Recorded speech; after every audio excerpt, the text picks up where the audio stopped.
Nileshwaram EMS സ്റ്റേഡിയത്തിലെ കെയർടേക്കർക്കെതിരെ നിർബന്ധിത പണപ്പിരിവ് ആരോപണം. കെയർടേക്കർ ഷാജുവിനെതിരെയാണ് 2 കരാർ ക്ലീനിംഗ് ജീവനക്കാരികൾ പരാതിയുമായി രംഗത്തെത്തിയത്. എല്ലാ മാസവും 7000 രൂപ വീതം കെയർടേക്കർ വാങ്ങിയിരുന്നുവെന്നും കഴിഞ്ഞ 4 വർഷമായി ഇത് തുടരുകയാണെന്നും തൊഴിലാളികളായ ശോഭനയും ബിന്ദുവും ആരോപിച്ചു. തങ്ങൾക്ക് ലഭിക്കുന്ന 13,000 രൂപ ശമ്പളത്തിൽ നിന്നാണ് പണം നൽകുന്നതെന്നും ഇവർ പറഞ്ഞു. സ്റ്റേഡിയത്തിലെ മറ്റ് ആവശ്യങ്ങൾക്കെന്ന പേരിലാണ് പണം പിരിച്ചിരുന്നതെന്നാണ് തൊഴിലാളികളുടെ ആരോപണം. പണം നൽകുന്ന കാര്യം പുറത്തു പറഞ്ഞാൽ ജോലി നഷ്ടപ്പെടുമെന്ന് കെയർടേക്കർ ഭീഷണിപ്പെടുത്തിയിരുന്നതായും ഇവർ പറയുന്നു. നിലവിൽ കായിക മന്ത്രിക്ക് പരാതി നൽകിയിട്ടുണ്ട്. പിടിച്ചുവാങ്ങിയ പണം തിരികെ ലഭിക്കണമെന്നും സംഭവത്തിൽ നടപടി സ്വീകരിക്കണമെന്നുമാണ് തൊഴിലാളികളുടെ ആവശ്യം. ഏകദേശം 6 ലക്ഷം രൂപയോളം തങ്ങളിൽ നിന്ന് കെയർടേക്കർ വാങ്ങിയെന്നാണ് ഇവരുടെ ആരോപണം. എന്നാൽ ആരോപണങ്ങൾ പൂർണ്ണമായും നിഷേധിക്കുകയാണ് കെയർടേക്കർ ഷാജു.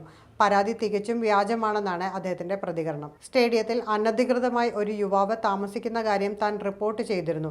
ഇതിന്റെ വൈരാഗ്യത്തിലാണ് തനിക്കെതിരെ പരാതി തയ്യാറാക്കിയതെന്നും ഷാജു ആരോപിച്ചു.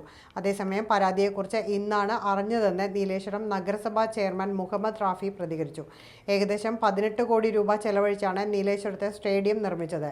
നിർമ്മാണ ഘട്ടത്തിൽ തന്നെ സ്റ്റേഡിയത്തിന്റെ നടത്തിപ്പ് നഗരസഭയ്ക്ക് വിട്ടു നൽകണമെന്ന് സർക്കാരിനോട് ആവശ്യപ്പെട്ടിരുന്നെങ്കിലും സ്പോർട്സ് കേരള ഫൗണ്ടേഷൻ എന്ന പ്രത്യേക സമിതി രൂപീകരിച്ചാണ് നടത്തിപ്പ് കൈമാറിയതെന്ന് ചെയർമാൻ പറഞ്ഞു. അതിനാൽ ഇത്തരം പരാതികളിൽ നേരിട്ട് ഇടപെടാനുള്ള സാഹചര്യം നഗരസഭയ്ക്കില്ലെന്നും മുഹമ്മദ് റാഫി വ്യക്തമാക്കി.